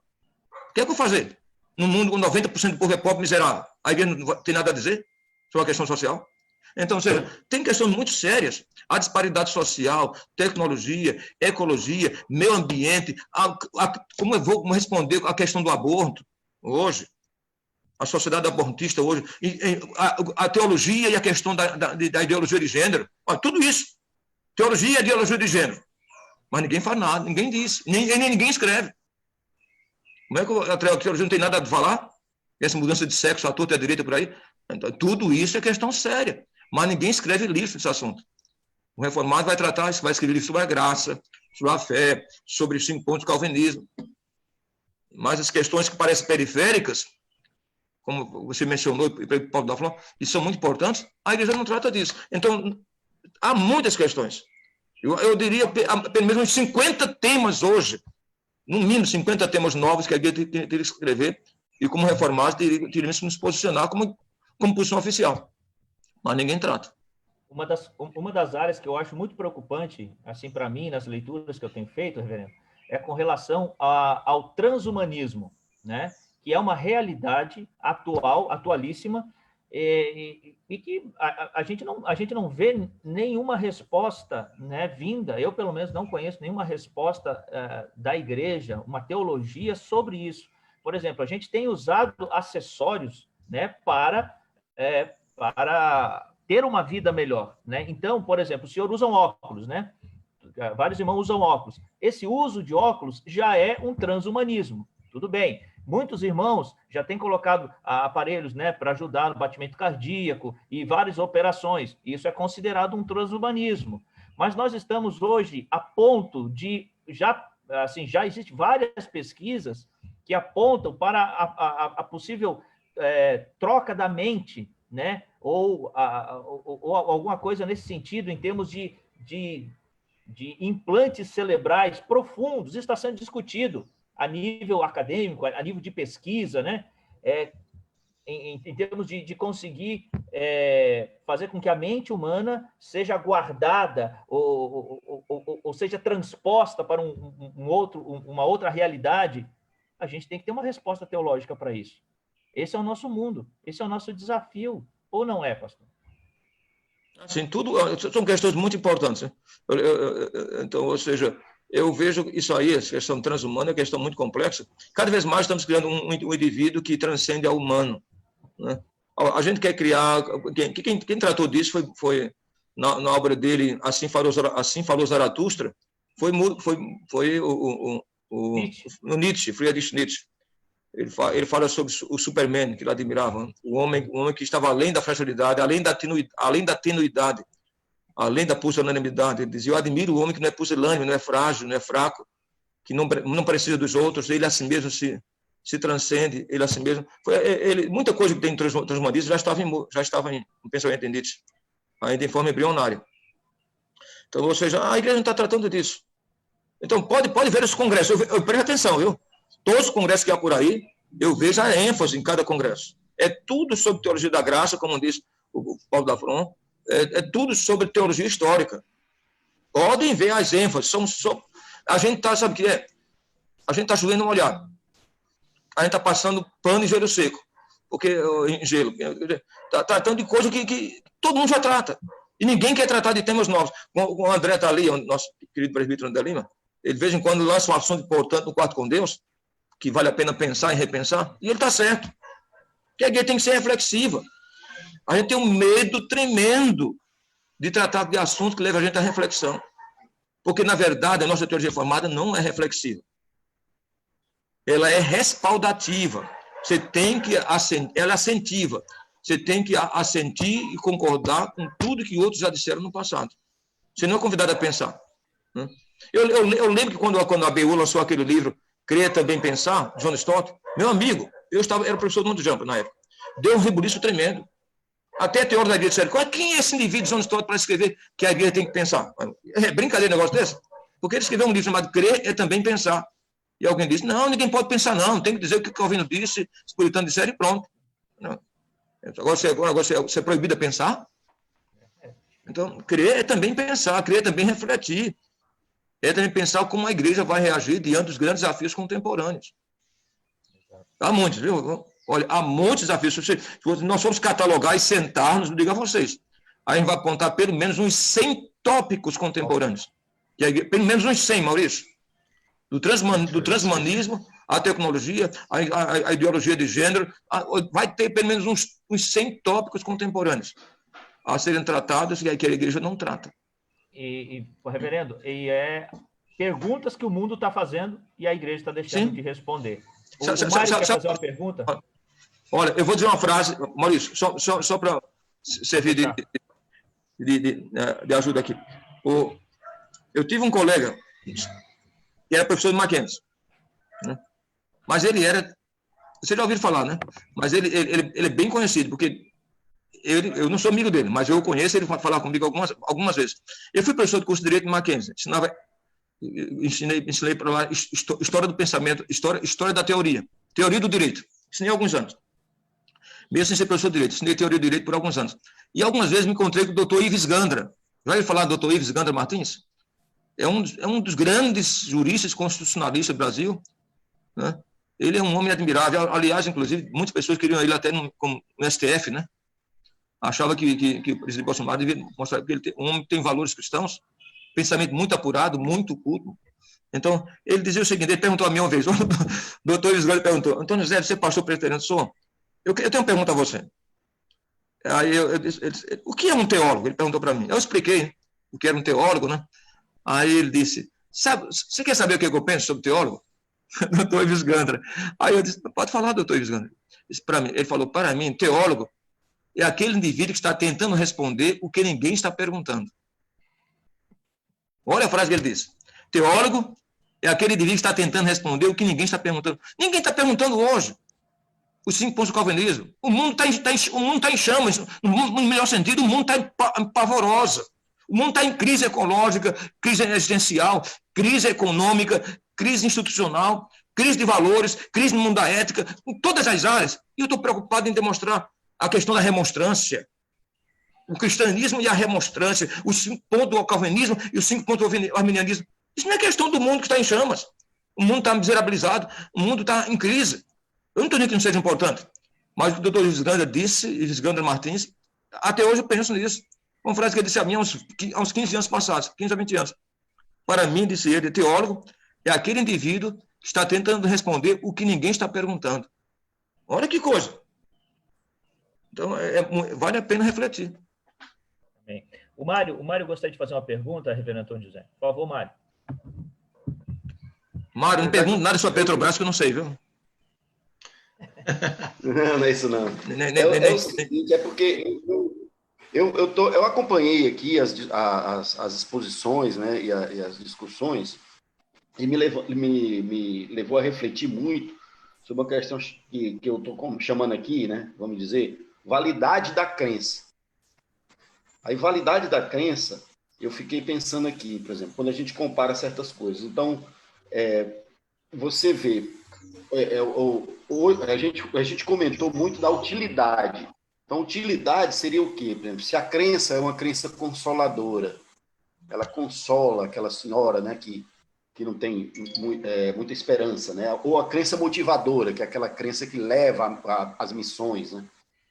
Então, ela tem esse fator utilidade, né? Tem o fator textualidade, ou seja, está na Bíblia, Jesus falou, né? Está escrito. Né? E tem a espiritualidade, ou seja, aquilo é uma mensagem que eleva o ser humano. Né? Então, esses valores, né, foram citados, né? E são valores assim que tem mais a ver com a essência, com a espiritualidade, com aquilo que você vê, uma ação espiritual em andamento, e são positivas, né? Sem qualquer dúvida disso, né? Mas existe a outra visão de validação, que é historicidade, factibilidade, atualidade, racionalidade. Então, essas coisas não estavam tão fortes, né, na época apostólica. Na época apostólica, né, o que era importante tinha os milagres, né, o poder de Deus agindo nos apóstolos, né, que foram testemunhas vivas, oculares de Cristo. Então, essa questão aqui não era muito... A preocupação que houve depois, na escrita dos evangelhos, foi estabelecer uma historicidade, quer dizer, baseada nas promessas, né? Ou uma factibilidade baseada nos milagres que aconteceram, fatos milagrosos, né? E que continuavam a acontecer para embasar, né? Então tem aquela frase nós não pregamos o evangelho por argumentação, mas por demonstração de poder. As pessoas sentiam o evangelho agir, não era razão. Mas hoje nós estamos no mundo, hoje, a nossa época, está muito baseada em factibilidade, historicidade, racionalidade, entendeu? Então, eu fico assim vendo assim, o que é que, na verdade, mais valida uma crença. É mais importante eu crer, né, numa coisa que eu sei que é espiritual, eu sei que Jesus deu aquela mensagem altamente confortadora e eleva o ser humano, é altamente, né? Isso vale mais do que a factibilidade. Por que eu estou falando isso? Vocês vão entender. Porque quando você fala, por exemplo, de escatologia, né, alguém podia chegar e dizer, hoje, por exemplo, com uma mentalidade extremamente historicidade, factibilidade, racionalidade, a pessoa podia dizer, aquelas pessoas que acreditavam na época apostólica que Jesus ia voltar naquele século, estavam erradas. Olha só que absurdo.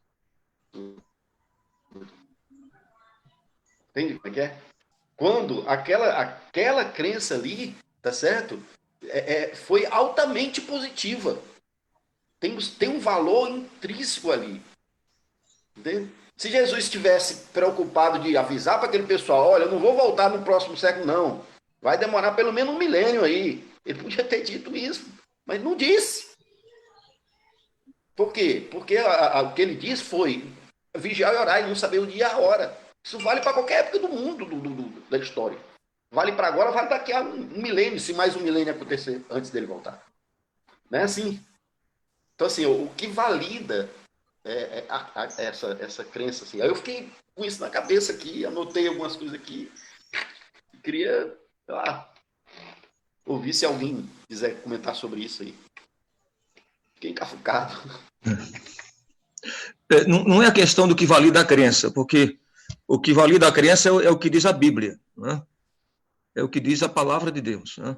Só a palavra deve ser a única coisa que traz validade à crença, né? O problema é saber se a nossa crença está em consonância com o texto, né? Essa é a maior preocupação consequente. Não é o que valida a crença, porque a única coisa que serve de validade da crença é o texto fundante, né? E não é nem as traduções, é o texto fundante, né? Porque quando a gente trata, por exemplo, de inerrância, eu creio na inerrância das Escrituras. Com certeza absoluta, muita gente diz isso sem saber o que está dizendo. Porque a inerrância das Escrituras refere-se à Escritura original. Porque as traduções contêm erros. O próprio teólogo, há vários, inclusive teólogos reformados, Donald Carson, ele diz que todas as Bíblias traduzidas são, no máximo, 94% fiel ao texto original. No máximo, 94%. Então, quando se pensa até termo de validade, é validade do texto original, escrito pelos apóstolos. Porque todas as traduções, não tem nenhuma que é baseada no texto original. São baseadas nos manuscritos mais antigos, que datam do 4º século depois de Cristo. O Códice Beza, Sináitico, Vaticano, Síriaco, Peshito, então, e o Códice Alexandrino, né? Então, por isso que a gente, quando trata de validade, é validade já. O que traz validade à crença, Mário, é o texto fundante, é o texto original, né? Necessariamente não é a questão que vai acontecer. Mas a preocupação hoje é sobre essa questão escatológica de hoje, foi o assunto, foi do tema, é saber até que ponto a questão escatológica tem sido uma teologia consequente na nossa fé cristã reformada. Tudo que você falou é importante, mas se for entrar nessa área, seria outra mensagem. Eu falaria até em outro dia. Se for tratar de racionalidade, historicidade e fatualidade, é outro tema, Mário. Eu ia entrar no campo da hermenêutica. Eu ia falar mais 1 hora nesse assunto.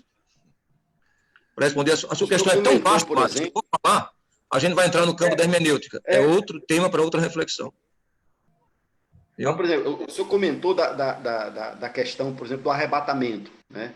Que sim, a gente tem dificuldade de falar sobre arrebatamento, né? E aí eu fico, por exemplo, vendo que, por exemplo, o arrebatamento, né?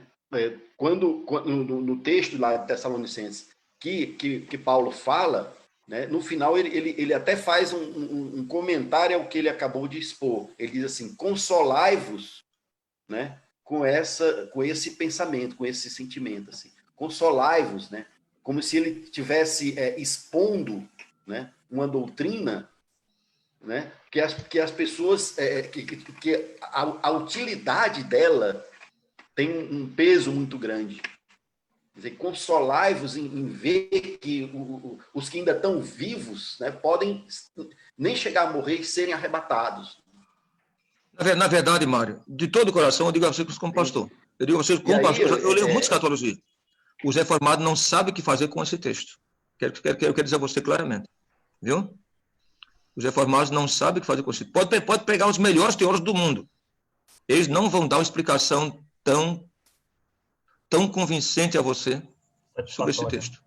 Não vão. 99% de teólogos reformados não creem nesse texto. Não diz que esse texto trata de doutrina, não diz que Paulo está tratando do que é chamado de rapture, na tradução, de que vai. Eles não creem, de fato, o reformado não crê em arrebatamento. Não faz parte da nossa teologia. Mas esse evento não vai acontecer. Não é que não crê, ele não tem explicação. Não, ele não crê mesmo. Não é que não crê. Não, o reformado não tem explicação, ele não crê mesmo. É doutrina. O arrebatamento não existe. Não é explicação, não. Você entendeu? Porque se fosse só isso não tem explicação, era até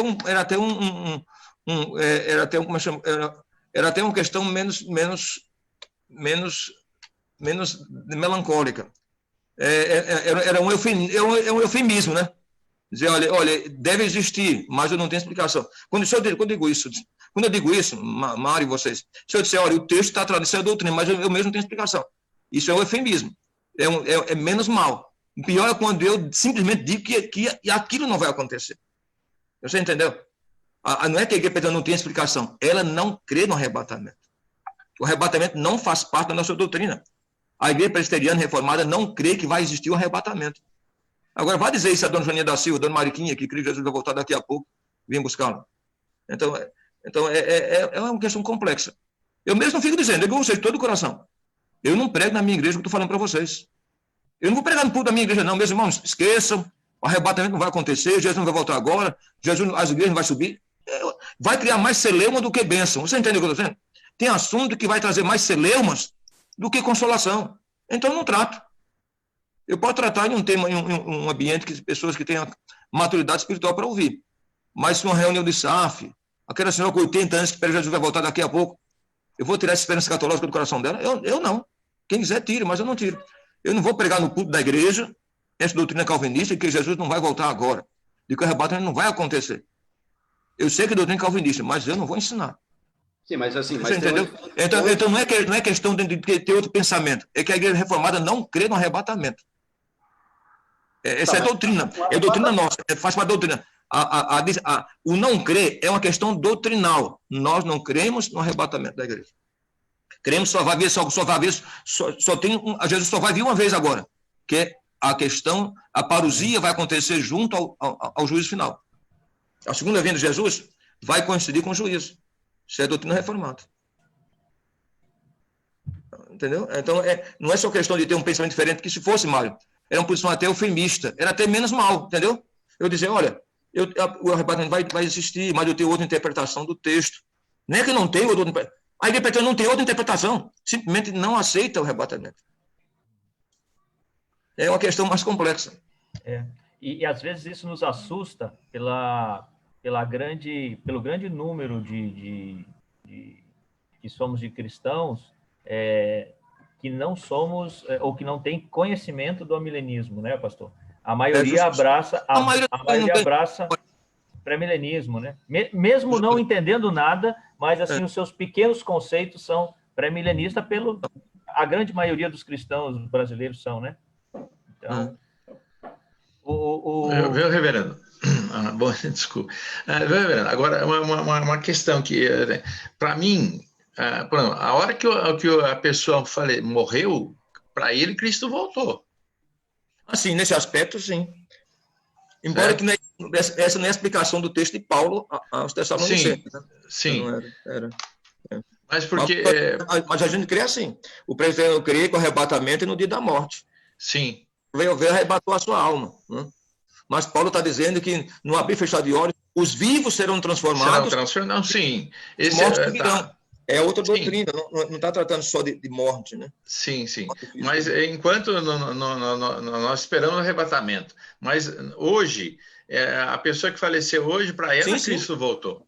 Com certeza. Isso aí eu creio de todo meu coração, está certo. Sim. Está certo. Porque, Compreendo plenamente. Certo? Porque uma vez eu conversei isso com o professor Dandro Jânio, ele falou, eu não concordo com isso. Eu falei, meu irmão, mas se Cristo voltou, se a pessoa faleceu, para ele é o ponto final da vida dele. Para ele, Cristo voltou, ele encerrou a sua carreira. Concordo. Mas eu concordo com a posição do presidente Roberto. No dia da morte, Jesus voltou para ele, né? Mas isso é ambição sábia. Mas, ao mesmo tempo, nós não... O doutrina do arrebatamento...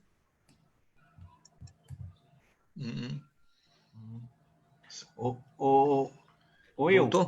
Voltou. O Will quer fazer uma pergunta para o senhor, reverendo. Eu estou entrando de novo aqui, que saiu, né? Certo. Na verdade, não é nem uma pergunta, é só para dizer que eu fui muito abençoado por essa palavra, reverendo, e dizer que ela me deixou pensando, né? Eu acho que eu, como seminarista, não somente eu, o Maurício também, que está estudando no presbiteriano agora, a gente corre muito esse risco, né, de nos tornarmos teólogos históricos, que ficam olhando para o passado com aquela paixão que é difícil não ter, porque nós somos seminaristas, embora alguns tenham chamado pastoral, outros não. O que tem de comum nos seminaristas é esse apreço pelas escrituras e pelos estudos que são inerentes às escrituras, mas a gente tem que realmente ter a preocupação se esse arcabouço teológico, histórico, está dialogando com a contemporaneidade. Isso daí é muito importante, realmente, e senão a gente realmente incorre no erro de responder perguntas que não são feitas, né? Muito bom, pastor, muito bom mesmo. Não, foi bom. Eu estou contente com a sua questão, com o presbítero João Roberto, a questão que ele falou foi muito bom. O presbítero Maurício, o presbítero Mário. Presbítero, né? Mário. Não, ainda não, né? Você é profético? Eu não sei. Desculpa. O Mário. Olha, você passou daí, vendo Isaías, viu? Então, que bênção. Mas, Luiz, você está certo. A preocupação, eu creio que eu vejo muito preocupado. Digo a vocês de todo o coração. Eu não fico falando em congressos, não, porque eu digo a vocês de todo o coração. Viu? Eu conheço bem teologia. E quando eu falo, eu levanto questões em congresso que o povo não quer escutar. Eu sou uma pessoa que gosta de reflexão. Então, quando eu falo em um congresso em que a pessoa espera que eu vou só assentir como foi dito, eu posso citar questões que vai mexer com o povo e o povo não quer, né? Então, é melhor convidar alguém que não vai dizer nada novo, que vai simplesmente baixar a cabeça e pronto. Eu não sou dessa forma. Eu gosto de refletir. Eu posso, num congresso, mencionar teólogos liberais, em pleno púlpito. Então, alguém diz, olha, você não pode nem dizer. Então, ou seja, é uma questão muito complexa isso. Então, por isso que é bom, quem tem uma mente assim, é bom falar para pequenos grupos. Porque falar para muita gente vai deixar a coisa, o povo pensando, e o povo não quer, às vezes... Eu lembro daquela história da flauta? Do homem, do mágico que tocava a flauta e a sociedade caminhava atrás dele. Então, eu tenho muita preocupação com isso. Eu não quero ser esse flautista, não, de tocar uma nota só e todo mundo ir atrás. A gente tem que repensar. Mas estou feliz, viu? Você falou coisa importante. Temos que criar uma ponte aí, uma bridge entre o passado e o futuro, né? E até o presente, como a igreja vai responder diante desses clamores. A Maurício citou a tecnologia, mas eu diria pelo menos uns 100 tópicos atuais. Se você for cavar, vai ver muita coisa que a igreja tem que refletir. Aí o que acontece? Como a igreja não reflete nem escreve, dá liberdade a cada um pensar o que quiser. Entendeu? Quando não existe uma posição única, cada um faz o que quiser. Fica igual o livro de Juízes. Você lembra do último versículo de Juízes? Como é que termina o livro de Juízes? Termina com esse versículo. Naqueles dias não havia rei em Israel e cada um fazia o que queria. Naqueles dias não havia rei em Israel e cada um fazia o que achava melhor. Então, em época que não há rei em Israel, não há teólogo que escreve o que a igreja devia crer, então dá liberdade para cada crente pensar o que quiser. Amém, meus irmãos. O Amém. André Lima quer fazer uma pergunta, André? Levantou a mão aí? André, meu querido amigo. André, tá me ouvindo? Eu ia perguntar uma coisa, André. Eu acho que travou o telefone Travou dele, mesmo, André. travou a imagem dele. O André, eu acho que é melhor você desligar o vídeo e ficar só no som, porque travou a sua imagem. Tenta fazer a pergunta só com o áudio. E pode ser que ele esteja sem microfone também. Dá uma É, a olhada gente- no teu som, André, que a gente não conseguiu te ouvir. Ok, estão me ouvindo? Agora foi. Só tenta falar um pouquinho mais alto, tá bem baixinho. Estão me ouvindo? Sim, estamos.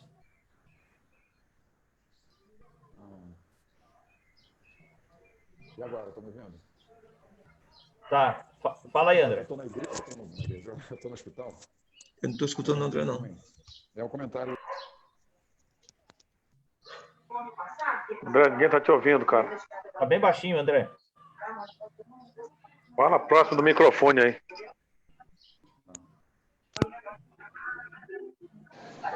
Agora estão ouvindo? Agora sim. Agora sim. Sim, agora sim.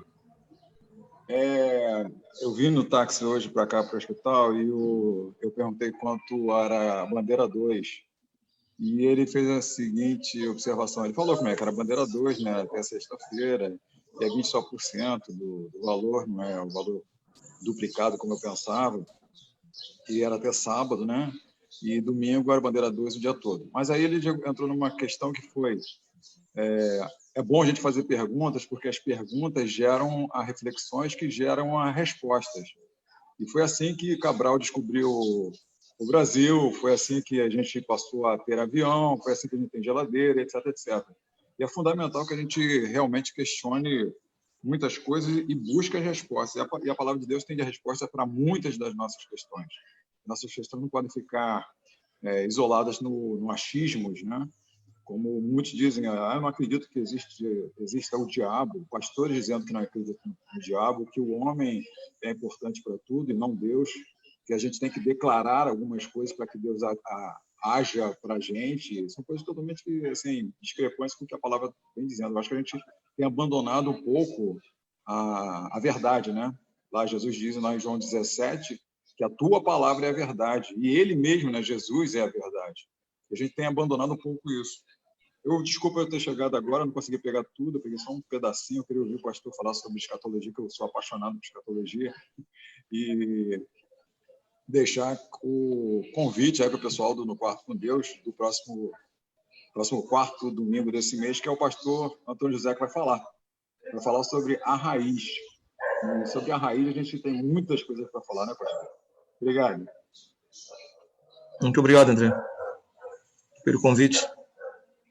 Bem, obrigado. Reverendo Antônio José, eu acho que a gente tem aí uma boa temática aí para a gente pensar em algum trabalho aí futuro, assim, um pouquinho mais longo, né? A escatologia aí, vamos pensar alguma coisa aí, em alguma reflexão. Eu acho que a gente pode abençoar bastante gente aí. Eu acho que pode. Inclusive, pode pensar a igreja e os desafios contemporâneos. Exato. O Guilherme levantou Quem a mão. sabe Ou a igreja não, que a igreja pode pensar, eclesiologicamente, a teologia e seus desafios contemporâneos, né? Por assim. Tem um livro do Stott, né, com esse nome, né? Guilherme. É o título, mas o nome que ele escreveu em inglês é outra obra. Tá. Tradução, traduzido por outro nome. Entendi.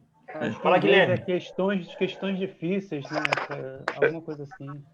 Eu só queria parabenizar o reverendo por essa excelente palestra, né? Eu acho que ouvi-lo é sempre um desafio, é muito gostoso, é uma aula de tudo, né? De cultura em geral, né? E é muito gostoso ouvi-lo. Obrigado, amigo. Parabenizá-lo aí pela essa iniciativa e dizer que eu sou presbiteriano, né? Ouvindo a sua palestra reformada aí, que realmente a escatologia, eu fujo um pouco desse tema, eu foco mais nas 5 doutrinas do calvinismo, né? Mas essa da volta de Cristo, quer dizer, são coisas que, como presbiteriano, eu não sabia que a reforma não, quer dizer, não é que não aceita, assim, né? Não trata da vinda, do arrebatamento da igreja, né? E a gente ouve tanto falar nisso, que a gente vai encontrar com o Senhor nos ares e tal, que a igreja vai ser arrebatada. Como reformado, esqueça isso, viu? Pois é. Isso é uma surpresa, né? Mas Não sempre pode esquecer desafiante e gostoso a saber que a volta de gente vai se Cristo. aprofundar. Muito bom, Reverendo. Pode esquecer a parousia, né? A volta de Cristo. Essa é a Jesus vai voltar. realidade. É É o verdade. resumo. Ele voltará para buscar os seus. Sim, Amém. justamente. Isso vai acontecer no dia do juízo, mas vai voltar, como disse a referência Vai aí. voltar. Amém. Meus irmãos, a Abraço. hora avança, o tema é bom, o papo é gostoso, mas vai dar meio-dia. As esposas já devem estar chamando cada um dos irmãos Mas aí olha, a vir à meus mesa. queridos, que bênção foi hoje. Mas foi uma bênção de Deus, né? Não, eu mesmo estou muito feliz, viu, Prefeito Maurício, porque o assunto suscitou muitas questões. O Mário levantou questões que vai passar 6 meses para responder as questões da hermenêutica que ele suscitou. Então, e os demais que participaram foi tão bom. Foi uma bênção tão grande. Maurício também, que é reflexivo. Então, que bênção de Deus. Eu acho que seria bom, Maurício, pensar num tema assim, sabe? Ou o cristão, desafios contemporâneos, para não fugir da teologia da igreja. Porque Amém. Vamos convidar aí, vamos convidar valeria a pena. Vamos convidar o presbítero No futuro, José, no que já futuro, tá aí, depois no futuro. para a gente fazer, de repente, algo em termos, viu, presbítero José? Vamos pensar em algo em termos da Nacional para a gente fazer um trabalho junto aí, coordenado, nesses pensamentos escatológicos aí. Vamos pensar alguma coisa aí? Fazer uma coisa maior, né? O que é que o senhor acha? Sim. Eu gosto muito de Apocalipse, né? E, inclusive, tem algumas questões que muitas vezes alguns discutem, né? Haverá novos céus e nova terra, o mar já não existirá mais, né? Então, e aí a gente começa a nova cidade celestial, nas ruas de ouro, né? Não haverá mais, a água vai sair do trono do Cordeiro, né? A árvore vai ser para a saúde, para a nossa saúde, das nações. Né, das nações, não haverá mais sol nem estrelas, porque a lua, o brilho de Deus vai iluminar tudo. Então, a hora que a gente começa, né, essas reflexões, são coisas né? assim que a igreja, nós não refletimos nisso, né? É verdade. Muito pouco, é muito pouco. Mas eu gosto muito de Apocalipse, né? Agora, na verdade, o pastor Antônio José e demais irmãos participantes, na verdade, no início a gente vê, né? Bem-aventurado aqueles que leem, aqueles que ouvem e guardam as profecias desse livro. Né? Muito bom. Muito bom. Muito Mas é um bom. caso a gente, no futuro, né? Mas eu não tenho não sou especialista, não tenho domínio nessa área, mas aí a gente convida o reverendo Antônio José para nos... A minha intenção é envolver a Nacional, a gente criar um trabalho online, entendeu? Sim, não, com certeza. Conferência, alguma coisa assim online. Eu mesmo fiquei sabendo hoje, o Gilson mandou, acho que era 1h da manhã, né, Gilson? Que o seu irmão mandou o convite. Era 1h40 da manhã, ele me mandou o convite. Pelo jeito, o Gilson mandou. oração, lembrou? Ele estava orando de madrugada. Lembrou, falei, deixa eu mandar para o presidente lá. Eu viro à noite.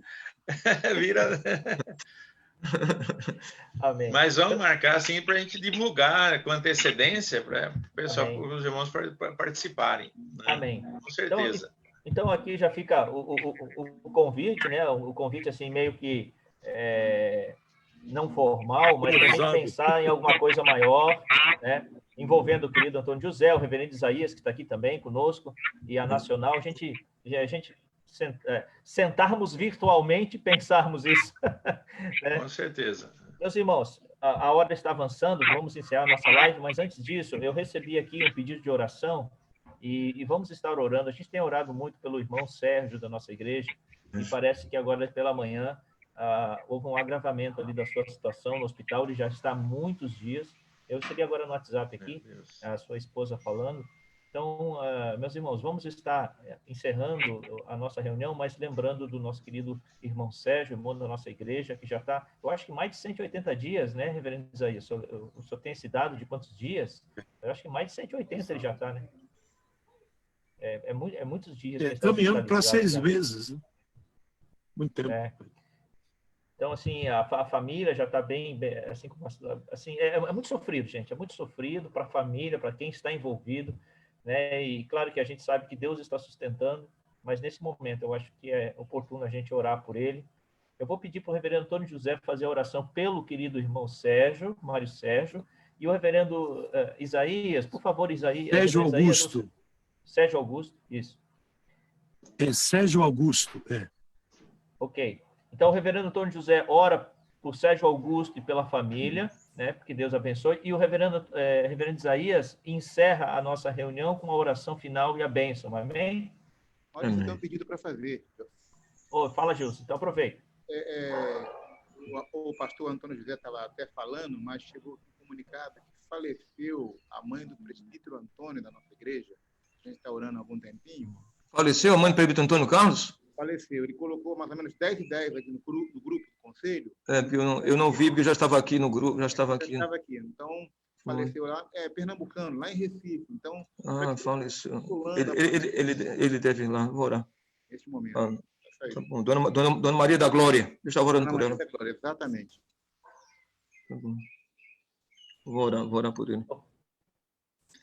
Vamos orar, meus irmãos, em nome de Jesus. Vamos orar.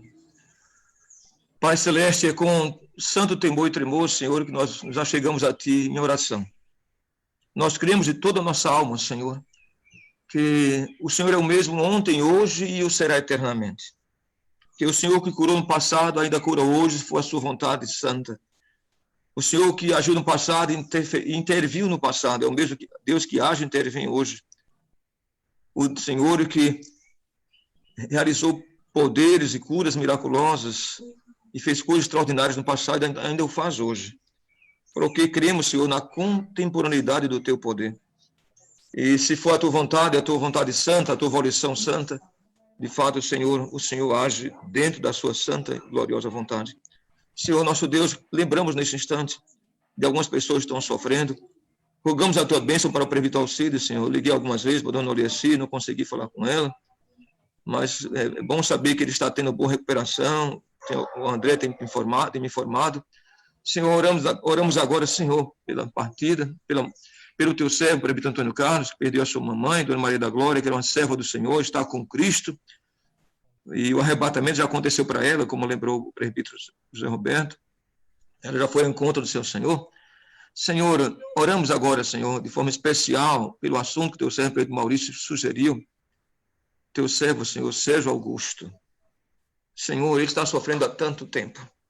Há cerca de 6 meses que ele está hospitalizado e as situações se agravam. Tem dias que está melhor, tem dias que está pior.